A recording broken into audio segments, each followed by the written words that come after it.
to go.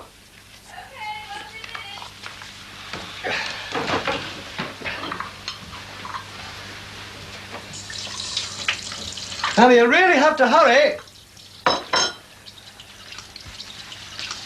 Shall we go, then?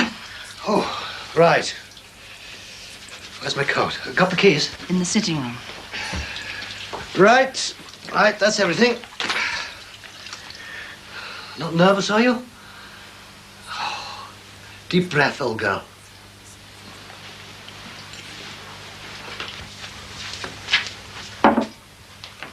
What's up with you? Nothing.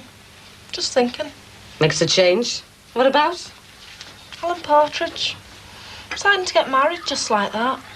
Well, I expect he's been planning it. Signing his life away. You are? Well, it's a big decision to make, isn't it? It is. I sometimes wonder if I had my time over again, whether I'd still pick George. Wonder if we'll get an invite. Dunno. It's better to have a big do. Invite the old close. We'll share a pretty penny between them. Bet she's not short of money. Do you think they'll invite Sheila Grant? It wouldn't surprise me if they invited the lot of them. The queer fella and our little Damon. Well, if they invite them, they needn't expect us to go. Oh, I'd quite like to go. Well, let's see if we get an invitation first, eh? Marie, where's the telephone directory? It's by the phone. Oh, I've looked. Can't find it. I think your kids must have had it. Well, if my kids have had it, you've had it. I wanted to book an appointment for my hair. What's wrong with her? Well, it wants cutting. Well, it looks all right to me. Yeah, but if I get an invite, I want to look nice, don't I?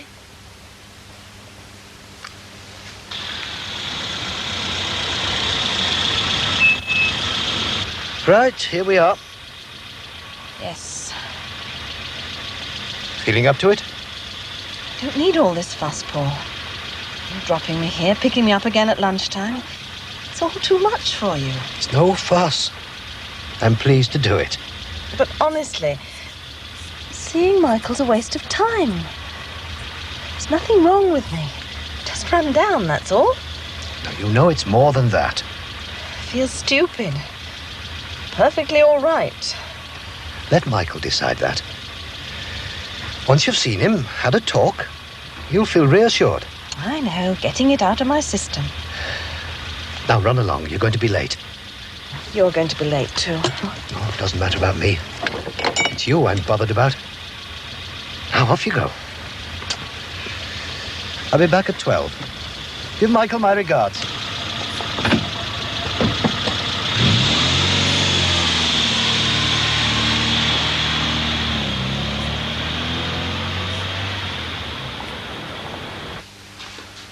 Where was it? Under the bed.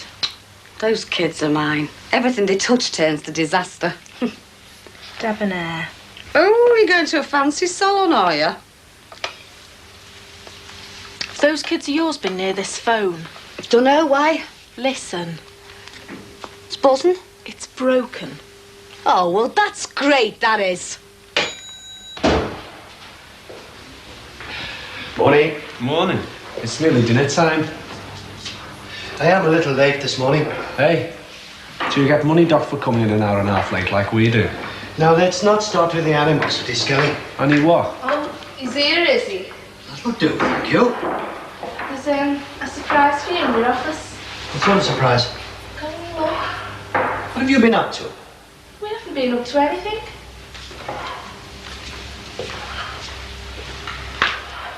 I can't stand that bloke. What's the surprise? A woman's come to see him. Is he having an affair? No, you dreamer. It's the head woman, Mrs. Salter.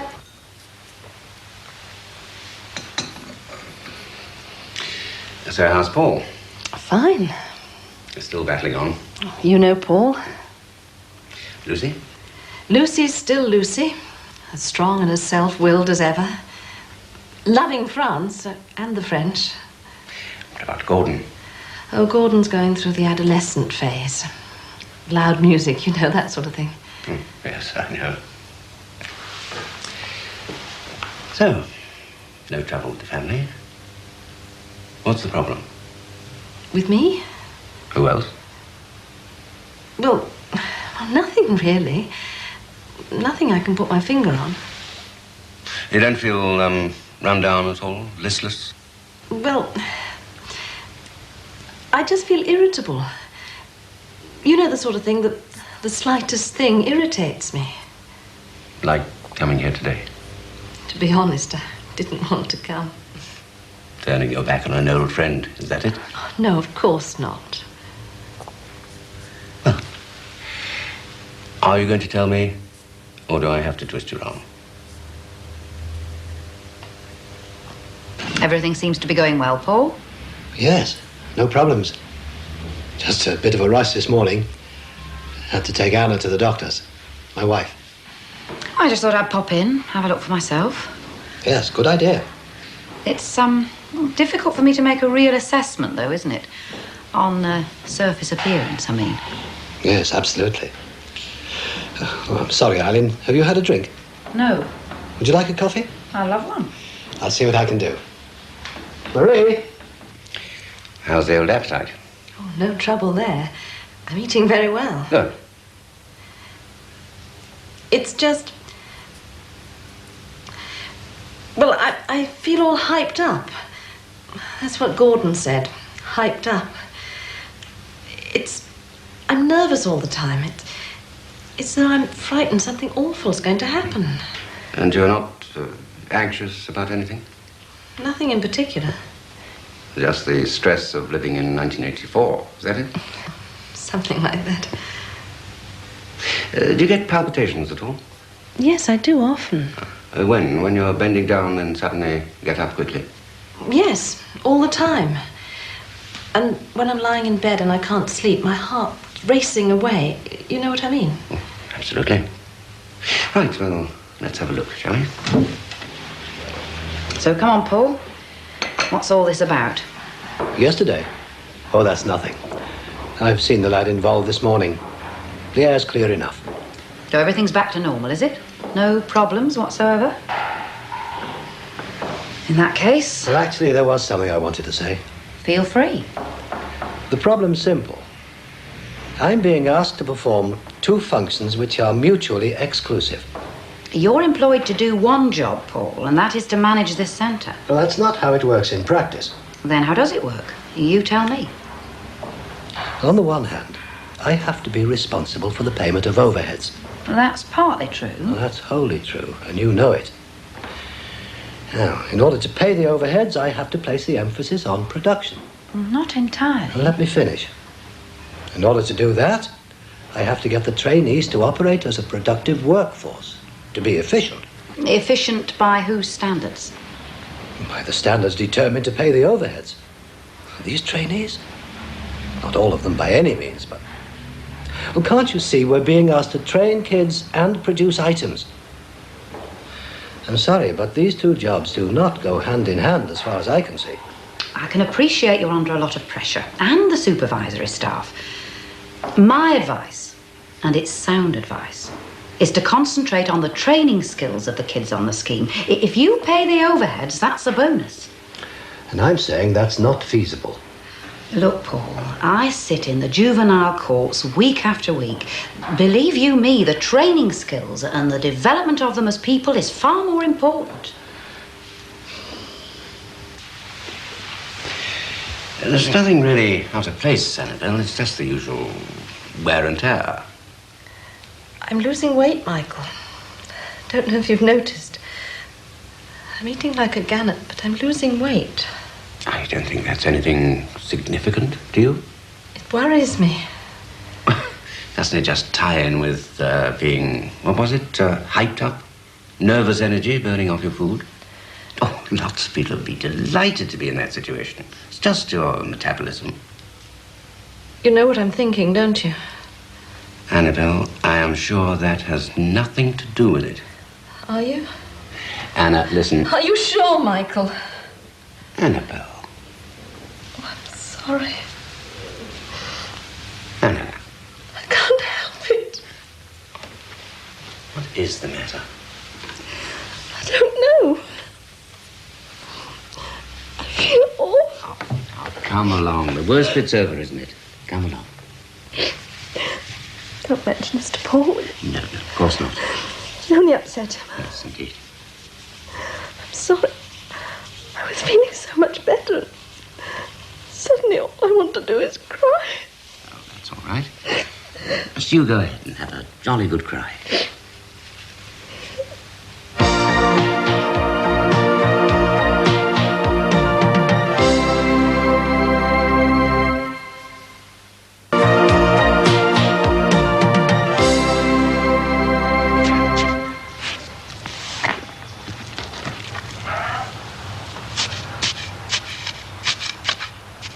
Trying to escape, are you, Alan?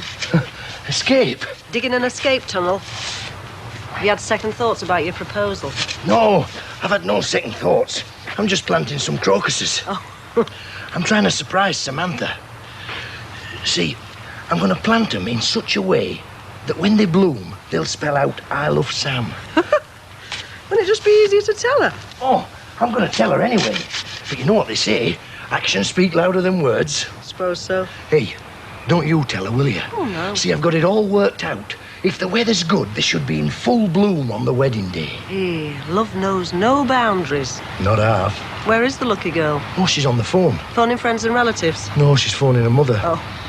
I'll tell you, it's in Canada. And if I know them two, they'll be at it all day. Well, we mothers like to know these things. Yeah, I know.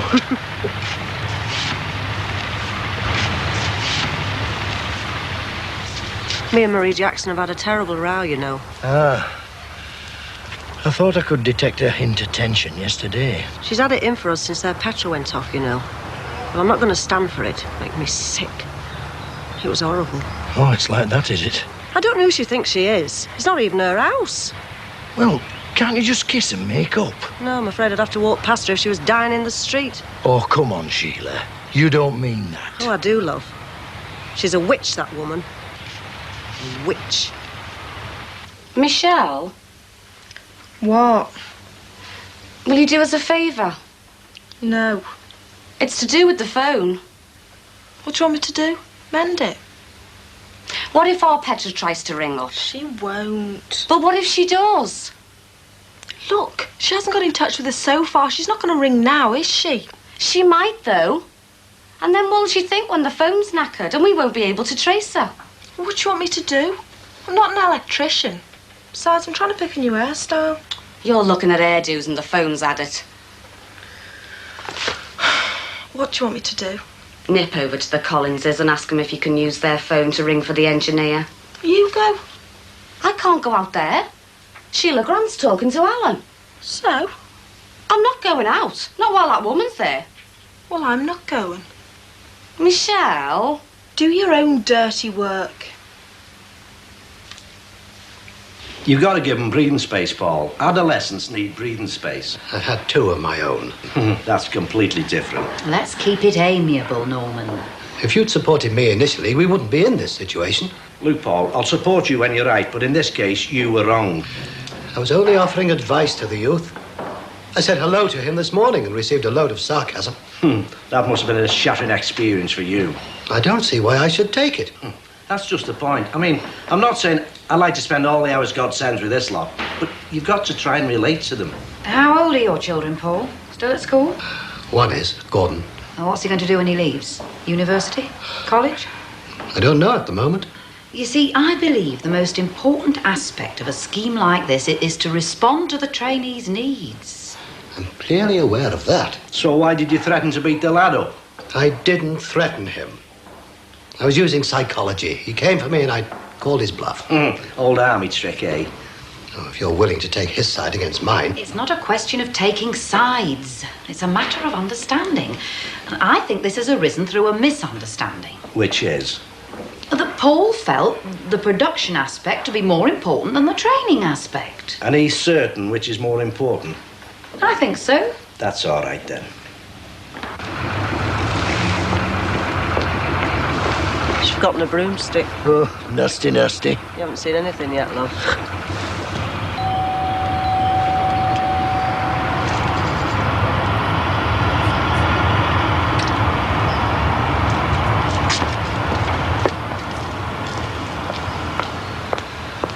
Hello, Marie. How are you, love? Fine.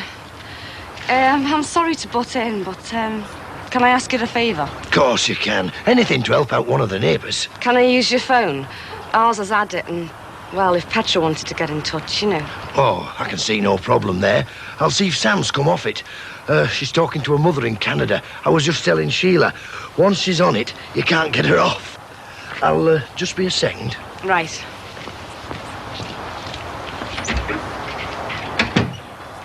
Look at the carpet. Just a minute, Mother. Sorry, Samantha. Look, I'll do something about it later. I'd best get back to me gardening, eh? You can clean that up later. It's Alan. I think he's up to something fishy. Why is life one great big hassle? What about the phone, Alan? I could have been in town by the time I've waited. I'm sorry, Marie. Yes, so am I, wasting my time. Look, I'm sorry, love. It's just that Sam's on the phone to her mother in Toronto. It wouldn't be so bad if she lived in Southport like any normal mum. Yeah, thanks anyway.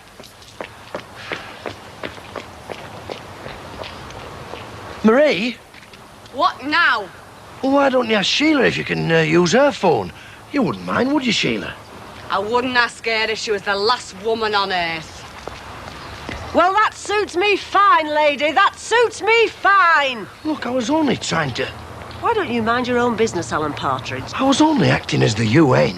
US, more like. Just mind your own business in future. Oh, come on, Sheila. Thanks a bunch.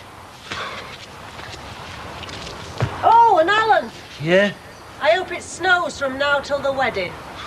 It doesn't matter with Croci anyway.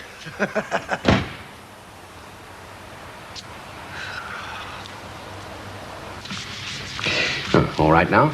Better. Now, just you take that along and you'll get an appointment almost straight away. That chap's a very good consultant. Thank you. Do I really need to see a consultant? Now, don't worry. Once you've seen him, it'll put your mind at rest. Talking's made me feel better. I didn't realize it would be so serious. You're quite sure you don't want me to drive you home? Positive. I think a breath of fresh air will do me good. Blow the cobwebs off. Remember me to Paul, won't you? Oh, of course I will. And don't you hesitate to invite me round for dinner. You've been marvellous. Thank you, Michael. All I've done is listen. Could I just say something? Yes? I've been giving this quite a bit of thought lately, The scheme? amongst other things. I don't think I'm the man to do this type of work. Just because there's been what can only be described as a minor incident, that's no reason to throw in the towel. Now, this job demands someone with specific training skills. Someone who can respond directly to the trainees. I think you're taking this too much to heart. But I'm not qualified to train young people. I'm a production manager. I'm more skilled at producing goods than handling young people. I think you're probably a bit of both. Well, let me put it this way. I like production work. I like the challenge of trying to make a profit, trying to make things work. But I'm not a teacher.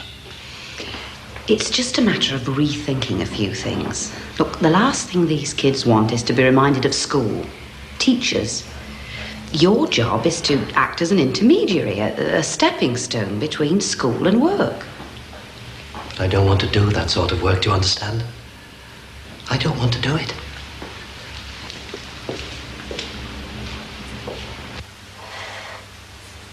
Those grants, they're more trouble than they're worth. Oh, just forget about it, Marie. You're getting yourself all worked up over nothing. It's over and done with. Just forget about it. Oh, it's over nothing, is it? You're not bothered about the phone, are you? How do I know it wasn't you that broke it? You were messing with it. Oh, leave it, Marie. No, I'm not going to leave it. Why pick on me, eh? I haven't done nothing. What are we going to do about the phone? Go to the post office and report it. I'm not going all the way up there when everybody on this close has got a phone that I could use. Ooh, that flaming bird. Oh? Busby. I could wring its flaming neck. Look, Marie, it's nobody's fault that the phone's out of order. These things happen. I know that, Michelle, but what are we going to do if Petra wants to get in touch? Oh, give it a miss, Marie, please. Just give it a miss. He was marvellous, Paul. He really was. Michael just sat there and listened. And when I cried, he was wonderful. He's so warm and reassuring, isn't he? It's his job, I suppose. Oh, nonsense, it's his disposition. Well, apart from being wonderful, what did he advise you to do? To see a consultant. Passing you from pillar to post. A great deal of good that'll do. Paul, why are you being so disruptive? Comes with my job, Annabelle. Instead of being reassuring and marvellous, I become cold and disruptive. It's what I've picked up working in the YT scheme. You spoil everything, don't you? You don't understand. I'm trying to tell you how helpful Michael's been. A mutual friend. And all you can do is to be sarcastic and reduce everything to the level of an argument. Not being sarcastic, I'm telling the truth. You couldn't let me finish, could you? You had to tell me your problems and your anxieties. Look, I'm sorry. I've had an awful morning. So have I. Annabelle. How would you feel, Paul, if I told you I could speak to Michael about things that I can't imagine ever speaking to you about? Well, he is a doctor. It's got nothing to do with him being a doctor. Oh? Hasn't it? No. It's to do with him being a human being. He takes time to listen. He's interested. Which is something you'll never be able to do. Where are you going? I'm going over to Alan's to see if she's come off the phone yet. Oh, finally got the guts, have you? You're not bothered whether our Petra rings up or not, are you?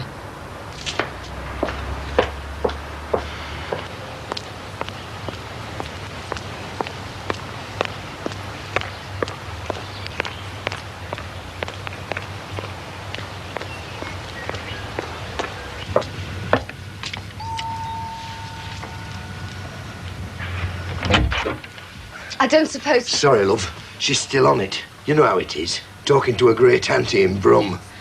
Right.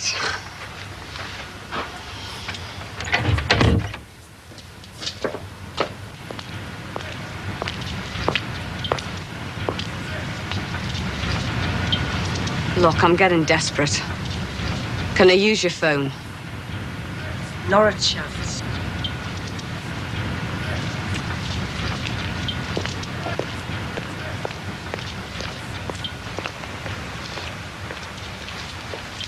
Marie! Marie Jackson!